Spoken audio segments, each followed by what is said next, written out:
Welcome, guys, to this episode in English for the first time. This is my very first time, and I'm very happy and grateful that I can share this with someone who is living in one of the best countries ever, which is Canada. I had the chance to live there long time ago, but I still have it in my heart. I'm sharing this episode with Erin Atkinson Job. I hope I said it correctly. Mhm. She's living, as I said, in Canada, Alberta, and she's a mental health coach, sharing with us today her story, what she does, what has inspired her to do what she does. And I'm very my heart is very warm right now. I don't know if I can say that in English or if you guys understand how I feel. She's here with me sharing what we have as a most valuable asset, which is time. And this is something that I really Mhm. treasure. And I just want to welcome you, Erin. Thanks really for giving me this opportunity and for sharing with us, with Yo Mujer Única, the whole community, your heart, for giving us the chance to enter your home, which is something that I also value a lot.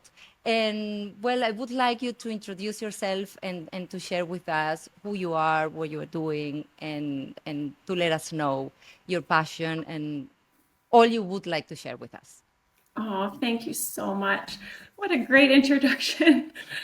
Yes, it's absolutely my honor to be with you guys and to share my time. And I hope that you guys can take some sort of value, knowledge, inspiration, maybe a laugh. I don't know what I'm going to say, but I tend to be a little on the casual side. And I think that humor is just so important and joyous. So, yeah, I do a lot within the experiences that I've had.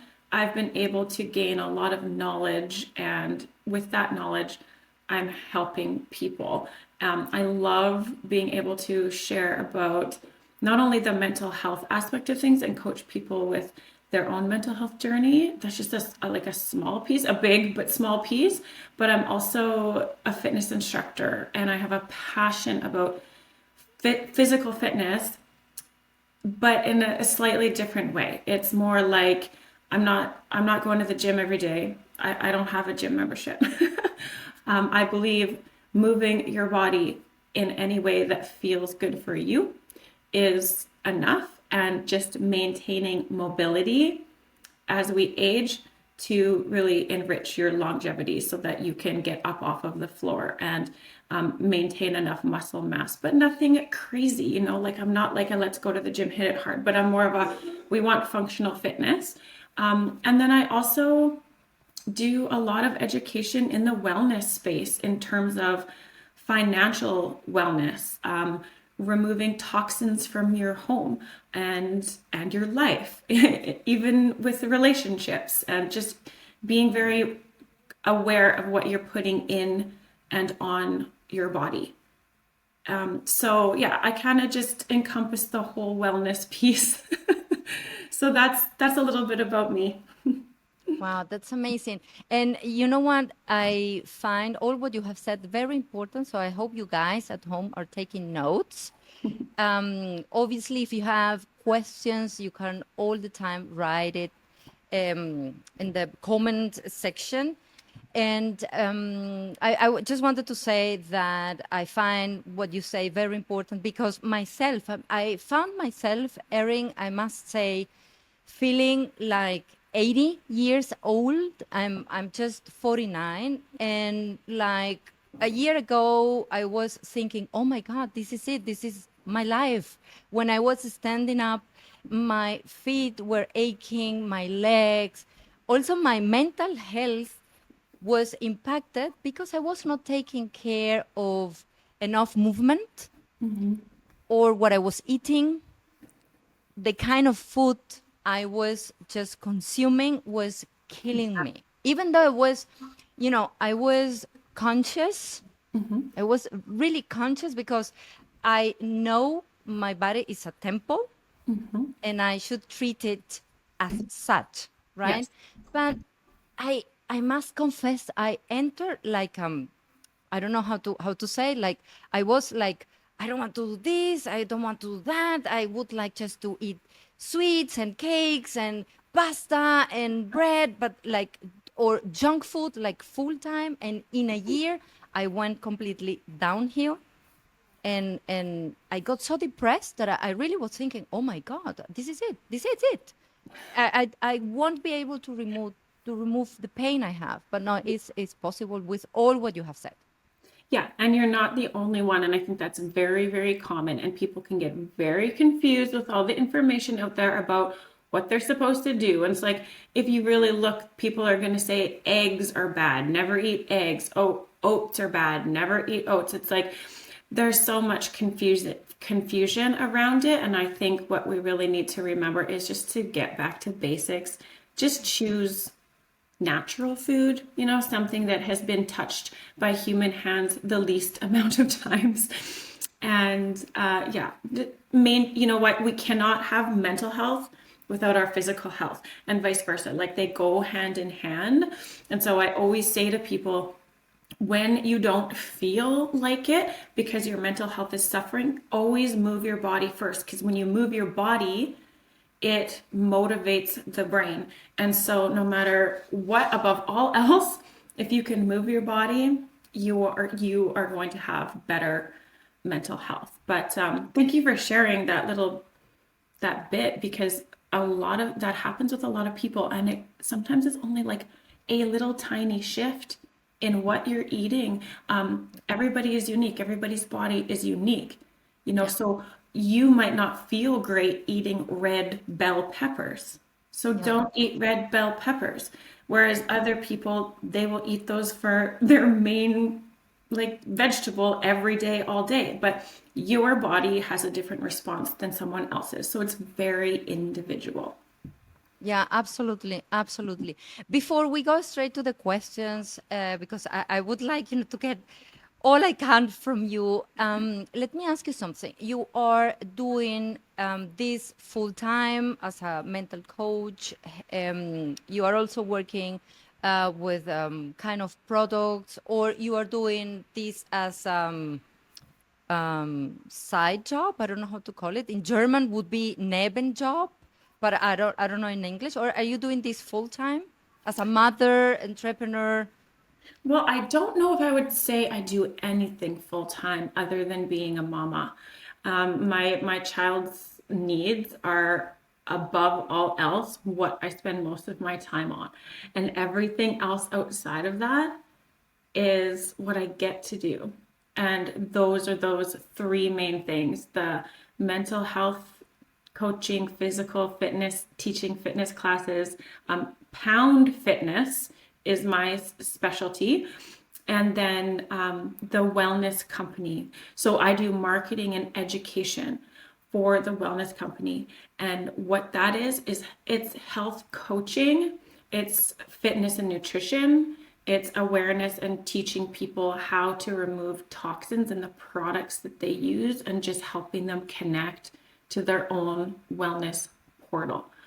And I do all of those things outside of or alongside of caring for and building my son, and giving him the best life possible. Wow, that's beautiful, and that's why you are here. Because I must say that I found you. I was scrolling one day, and what you were sharing, the the inner power that you showed in that video touched my heart. Because when I decided to stop cleaning in 2009 and open my own business, was as well how can I say this? It was my son. It was I was looking at him and I was feeling so I don't know how, yeah, depressed.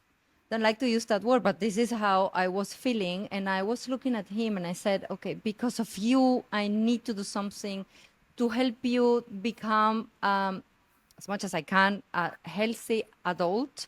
Mhm. And if I was not okay here, here as well, and here, I couldn't be a mom as he was deserving it, right? So, and this was something that really touched my heart. And I said to myself, I need to connect with Erin because women need to be inspired all over the world. I think we are everything for our children, for the community. I cannot say everything, but we can offer a lot. And many women sometimes they don't feel like the courage or they don't get the inspiration. And through your story, through your experience, life experience, we can help them to get there, right? Yes, yes. I am everyone's biggest cheerleader because you gotta tap into that inner power. We all got that power and you can do it. You can do it. And I just want everybody to know that they can do it. And if you do not believe you can do it, you're going to borrow my belief in you until you can believe in yourself. Yes, yes, yes. Actually, this is what my mentor coach did for a year. It took me a year to really understand, okay, you are opening a business, you are not cleaning houses anymore, you are doing something else, you are helping women. And with this, I would like to go to the first question. I have made my notes, and I would like to read it exactly because I find this beautiful. Is you have openly shared about turning personal pain into power. This wow, this is beautiful. What has that journey taught you about resilience and emotional truth? What a beautiful question. And I'm not really a note maker, and I always like to share off the cuff just from straight heart. But I wanted to make sure that I was hitting on really strong points here. So I do have my notes, but pain into power. I mean, I feel like I could write a book on this, honestly. And I think the book is going to be titled, I'm going to curse, okay? How to Be Happy While Living in Shit. Because like life can be crap. And a lot of those things we can't control, but how do we stay happy through that rather than going into a place of pity and saying, oh, why me? Why me? Why is life doing this to me? Why is God doing this to me? Or whatever you believe in. Life isn't happening to you, it's happening for you. There is a reason and a purpose behind the pain. You just have to find what it is. So, pain itself is actually not meant to cause us suffering, right? So, think about that.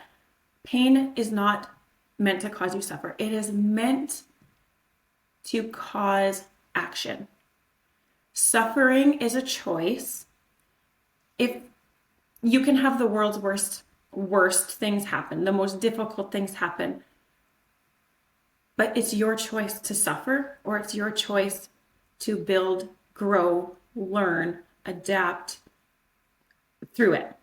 So pain is there and it's present, and I want everybody to remember this. It is there to move you into action, and action to make a change. And it doesn't have to be this huge, life-changing action. A 2 millimeter shift can be all that it takes to move you in the right direction. And a tiny little shift in a daily routine, a mindset, a new way of thinking, one small step can make a huge impact. And then just continuing those small steps can move you into action and give you those results that you need. So that's about the pain and the resilience. But resilience, it's not built in. I believe that a lot of people, I mean, maybe some people, like kids are resilient, right? But as we grow, like resilience, it's not built in, right? It comes from struggle, it comes from experiences, it comes from difficult experiences and painful experiences. And great resilience comes from overcoming great obstacles, right? So I learned that for me, being resilient, and this is something that it took me a long time to realize, but being resilient also made me really tough, really Absolutely. thick-skinned, really Absolutely. strong. Mhm. But in that toughness, I became really hard.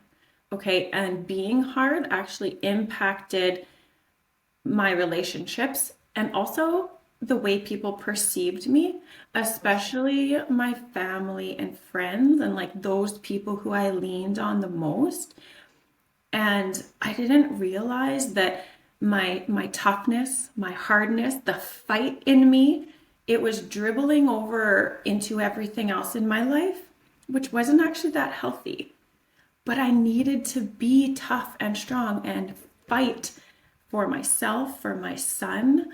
And so what I learned is that, well, I'm going to just say it here. I wrote it down so I didn't mess it up, but resilience is a gift, right? But if you don't have balance and you don't balance that with a softness, Yeah. it can actually harden you in a lot of ways that push people away. Way. And that is Yes. a big thing that I learned. Yeah. Actually, this is something I have experienced Yeah. myself because uh, I think Switzerland and the whole experience, I've been here for 23 years. I had the chance to be first in Canada. I wanted to stay there. Then my mother got sick. I went just to study English, Yeah. right? And then I got married, and then I came here, and it hasn't been easy. It hasn't been easy. And then I found myself becoming, this kind of woman that is very hard and strong, and I can overcome all obstacles. And then I got divorced, and Mm-hmm. I got married to a Swiss man who is very, let's say, cold. And I make Yes. like this is because Yes. the culture is different, right? So we Mm-hmm. see Europeans as very cold, but they are not actually. It's the way we perceive them. Yeah. And on top, he married super tough woman. And one day we were talking, and I was telling him, "Oh my God, why you are like this with me?" And then he was like, "How?" Well, it's like I also need like you come to me and hug me, or that you just listen and allow me to cry because I'm very soft. And he was Mm-hmm. like, "What? Aw. No, you are not soft." I was like, "No, no. I have the feeling that you can do everything, that you can achieve everything." I was like, "Oh my God, no.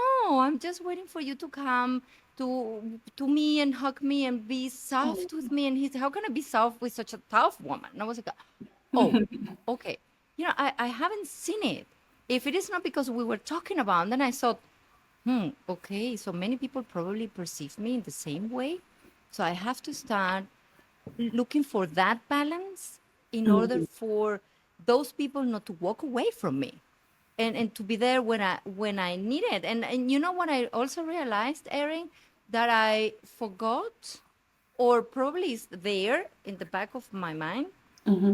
Um, I don't know anymore how to ask for help. I just have the Mhm. feeling I can do it all. So it's, Mhm. it's it's simply like that. And no, I mean, come on, every Mhm. human being Mhm.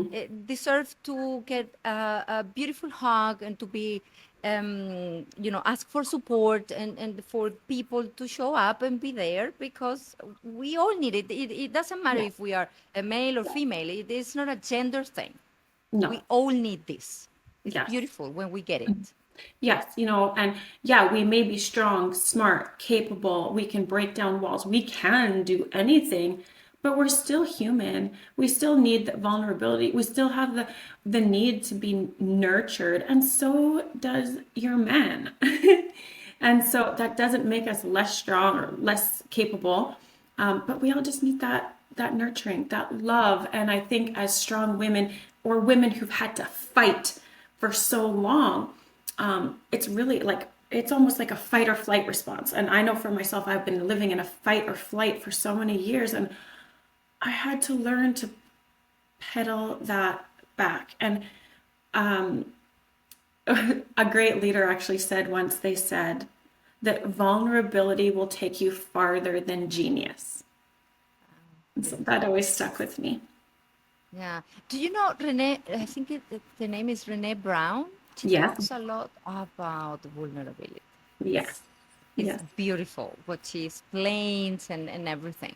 And would you say, because what you have explained gives me a sense of how you show your purpose in the world, would you say vulnerability is part of the way you show it to the world?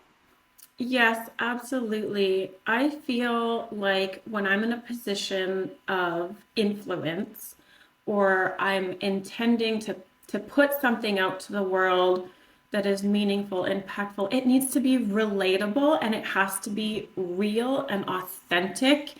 And you, when you can show your heart, speak from the heart, forget about being perfect, forget about letting chat GPT like make it beautiful and perfect. No, it's like you must come from that place of vulnerability. And I've actually had people in the past say, Erin, you shouldn't be sharing things like that about your son on social media. Like, how dare you say that or post that picture?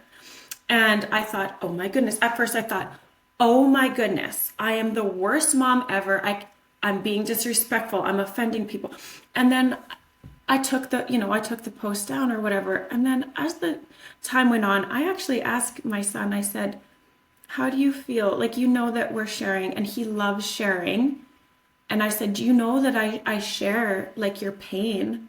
I share when you cry, and like I take videos of you and I share those. And are you okay with that? Because maybe I haven't told you. And he said, yes, mom, people need to see it. And I want them to know how hard it is. And so I said, okay, you know what? It doesn't matter what maybe one or two or 12 people have to say if they don't agree. But if you're speaking from your heart and you know that it's okay, and you know the reason behind it, because somebody will see him crying, walking up the stairs in so much pain that he can hardly take a step. Somebody who needs to see that is going to see that. They're going to be inspired. They're going to be, or they're going to look at their life and say, I don't have it that bad. What am I complaining about? I can do better. Or, it's pushing people in a direction that they need, they needed to hear these things. They needed to be inspired. They needed to be reminded. So I think, above all else, vulnerability and realness, it goes a long way. And don't let a couple people's opinions just kind of stop you from living your authentic mission. Yes, yeah, absolutely. Wow, that's not a coincidence that I connected with you and that we are here today, because just for the fact that you went to your son and asked, this talks a lot about the beautiful soul you are. And I'm feeling now more grateful than ever that we could do this and share your story, a little bit about who you are, with as many people as we can reach, and I hope a lot, because as I said before, there are many, and you also said it, a lot of people need to hear this. It's not just to show up, it's being realistic, as your son as well said. Many people need to see your life experience, because sometimes I've felt, oh my God, I'm the only one so depressed. Actually, when I decided to get my life, or how you say in English, get my life together? Yes. It is, okay. Was because I was one day with my son, and I was thinking, I'm sorry, it's really hard what I'm going to say, but that was the truth. Should I continue living, or this is it, or is And then I was looking at him and I said, oh, no, I need to keep going Mm-hmm. because of him, Mm-hmm. right? So, Yeah. and I was thinking, women Yes. need to know how I was feeling because thanks to him, I could go on. If not, then maybe he would be with a mother, Mm-hmm. right? So, and well, sorry, it sounds very hard, but this is what it was. Mm-hmm. And through this experience, through my life, I could inspire many women who were also suffering from violence at home, depression, burnout, Yeah. and so on and so on. So Yes. it's very important that we get out and raise our voice to help those people who are simply feeling I am the only one for sure, and it is not like that. Yes. See, and you just shared that moment of realness and vulnerability and that pain. And that pain, it moved you into purpose. Look at that. And that is going to speak to so many of your viewers, right? And can I share a little tidbit about mental health, what I coach in mental health about suicide? Okay. So my sister died by suicide, and we say died by suicide, or we say killed themselves, or we say took their own life. We don't say committed suicide. And the reason for that is because committed is like it's a crime, and that just adds to the stigma. Okay, but my sister struggled with mental illness and suicidal ideation her entire life. So this is just a little backstory. When she was super small, okay, she already did not care about her own life, right? So it was something she was born with. It is a disease. And when she was 18, she took her own life, and I was 16. And so um, then a year and a half later, a really good friend of mine who I became so close with in high school also took her life. She was only 15 years old. And the reason I'm sharing this is because many of us have been impacted by suicide. For every one suicide death, 20 people are impacted. Now, depression, mental illness, suicidal ideation, it can be something that is acquired or something that you're born with. Like, so it could be situational. For my sister, she was born with it. For my best friend, it was situational. She was 15. There was a whole bunch of life hard things happening. She didn't know how to cope. And here's what I teach. Think about life as a deck of cards. I wish I had a deck of cards right here. But a deck of cards. And within that deck of cards, we all hold the death card. We all have it, okay? And it's just a matter of whether we choose to play the death card.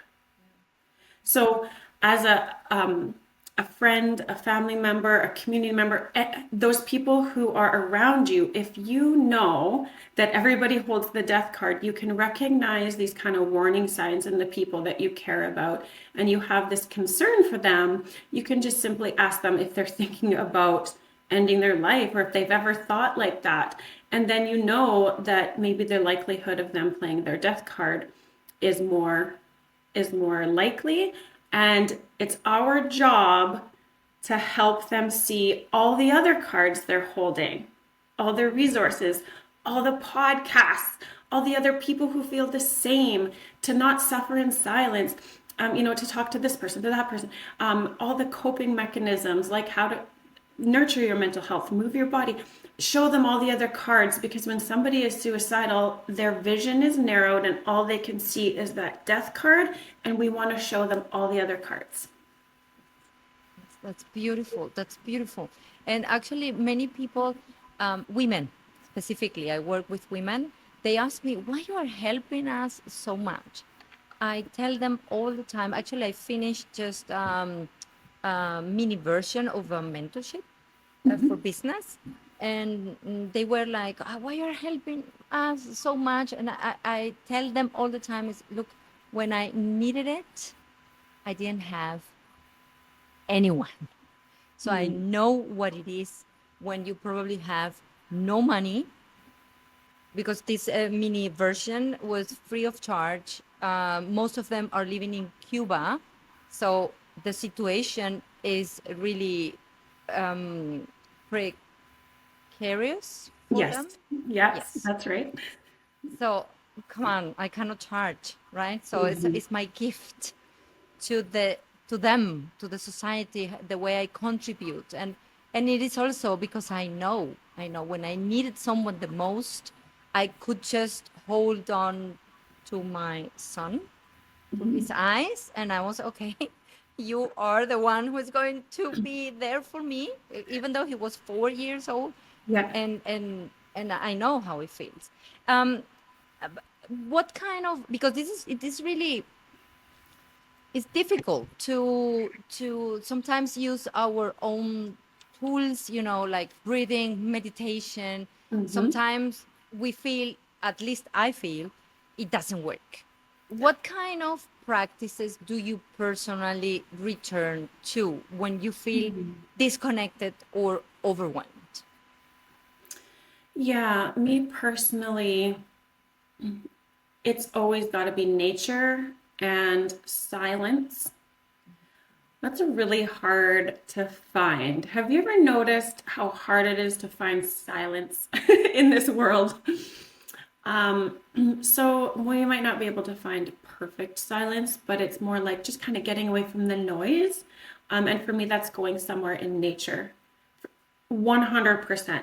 But often when I'm out in nature, it's accompanied by some sort of movement, right? Like I'll go for a walk, go for a hike, and it doesn't always have to take a long time, right? Or I just get down in the grass. I lay down in the grass and I just like lay there. I look at the clouds. It's just like kind of that disconnecting from all the mess of the world and all the distractions of social media.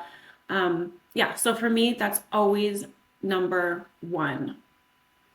That's nice. Actually, I've been following you in social media, and I Mhm. checked that you were recently, you went to a lake to do stand-up paddling.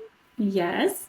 Oh, that's right. We recently bought one, and it's beautiful. I need water. I come from the Caribbean, so I Mhm. need to be in the water. Water, sun for me. This is what I need to start feeling Okay. Yeah. centered. Yeah. Yeah. Perfect. So whenever you're feeling like, okay, I'm kind of reeling down, you know that that is your tool. That's your toolbox. And you're going to always do that first and foremost, if possible. Like life happens, sometimes we can't, but yeah, for me, the paddleboard, it's usually a river around here in Canada. It's a river. The lakes aren't always beautiful. They're kind of like, "Ugh." But rivers for sure. And I was going to say, this is totally a side note, but I was going to say the other day when I was floating down the river, going down the river, and it can be quite technical too. So, like, I'm using my brain, but I was so grateful. It just dawned on me because we go to Florida all the time for Jesse's treatments. And you're not allowed to go in the water around there. There's crocodiles. There's like crazy ants that like bite you, and they're like fire ants. And there's all these things. And I was just like, you know what? I love Canada. I love being able to know that I can walk barefoot and I'm not going to step on a poisonous snake or be like swimming with alligators. Yeah, Canada's No, great like that. yeah, I mean, it's the best country in the world. Actually, yeah. Aw. I have family living in Toronto, Oh. and yeah, in Toronto. And I must say that I loved my mentor with all my heart, all my whole Mm, body. That mm, I went just from here to there for a weekend just to see him, to Toronto. I went to yeah. one of his seminars, and I said, I don't care. I go, I can visit the city, and I can be with my family. I can see my mentor, and for me that was beautiful. Right? Totally worth it. You know, if we can travel, has this ever happened to you? I know it's very common. People will travel to go to a funeral, but they will not travel to go to a birthday party or a wedding or an anniversary party or something like that, you know? That's true. And That's true. I think we should all live our lives the way my mom taught me, which is if you would travel for a funeral, like why not go see them while they're alive and celebrate them and make those memories, you know? So Yes, good for yes, you for making that work. Yeah. yes. something that I will never forget. Was really beautiful. So, Mhm. Erin, before we go, we are coming to the end of this episode. Um, what does power mean to you now as a woman, as a coach, and a mother? Kind of a Mhm. message for those who are listening to us. Mhm. Mhm. I mean, that's really deep. And I had to think about that a long time. I had to kind of ponder the past and the journey and through living in a marriage that was abusive, controlling. I lost my identity, I lost my power, I lost my right to make my own decisions. I lost all my friendships, and just really isolated. Coming out of that to then trying to find my voice, how to socialize, how to reconnect with lost friendships, and then my son's brain cancer, advocating for him and fighting a legal battle in the midst of it, and trying, like, I had to really think about everything. And so I love that you asked me this question.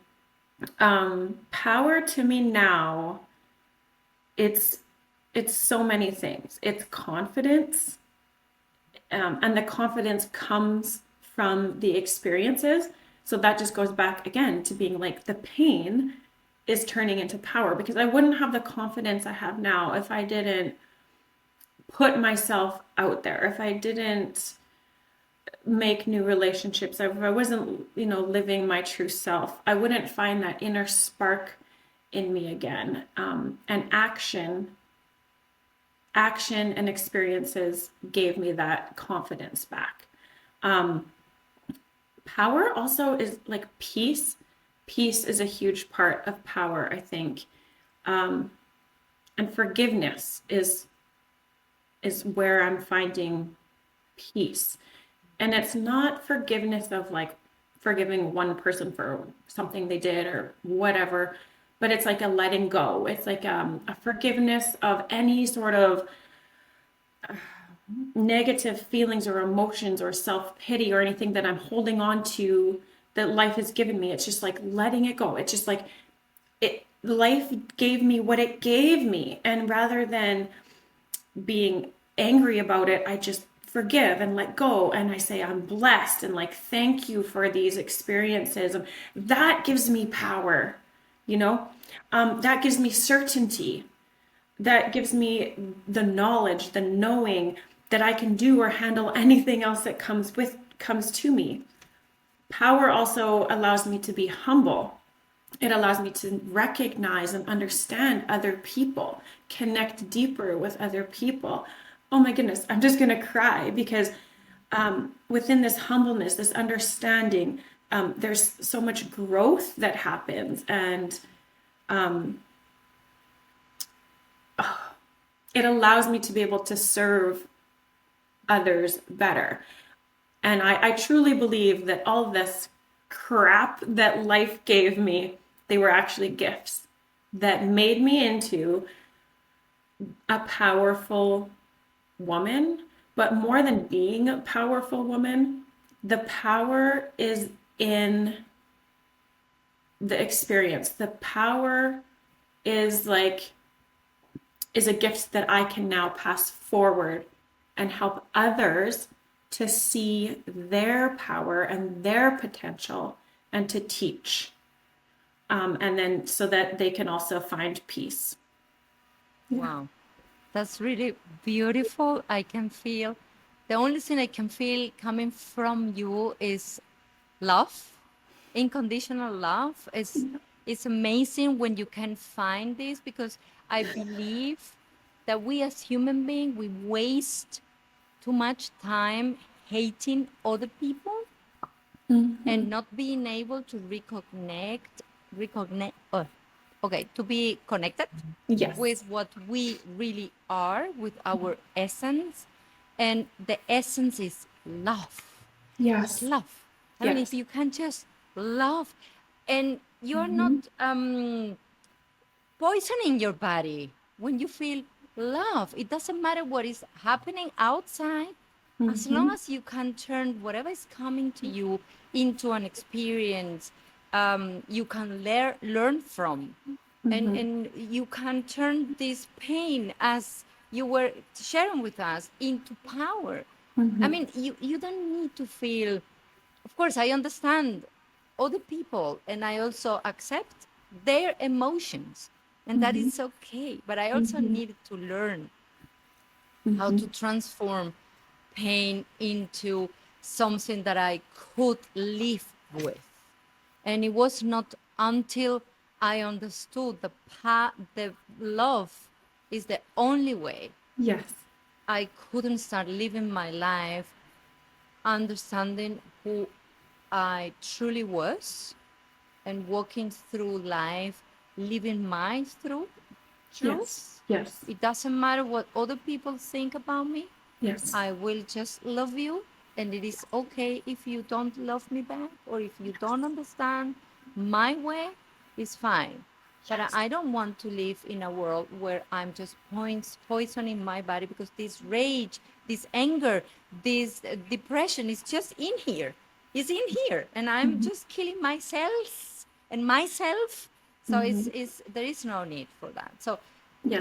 thank you for sharing all what you just said, because I find a powerful truth behind your words. My absolute Erin, pleasure. you know, I have the feeling that um, I hope this is because of the language, that this is not misinterpreted. Um, I find like we do nothing if we don't serve or Sure. share how we can help others Mm-hmm. through our service, Mm-hmm. our products, classes. You know, it's like many Mm-hmm. people say, ah, no, I don't like selling or sales.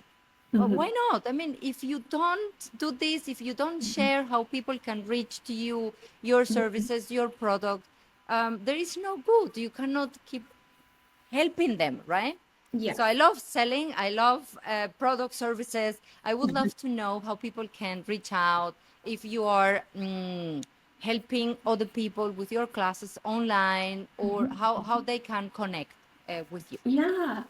Yeah, no problem. And I love that because selling is just serving, right? It's just a transaction where both sides benefit. And so if we're coming from, again, that place of wanting to help, wanting to serve, you see a product or a service that's going to help someone and you share it. I mean, that's fantastic. And so what I do as well is, yes, I offer many different services and I think very reasonable, reasonable transactions that just make sense for people. So you can find well, I would say the best way to find me is my social media accounts.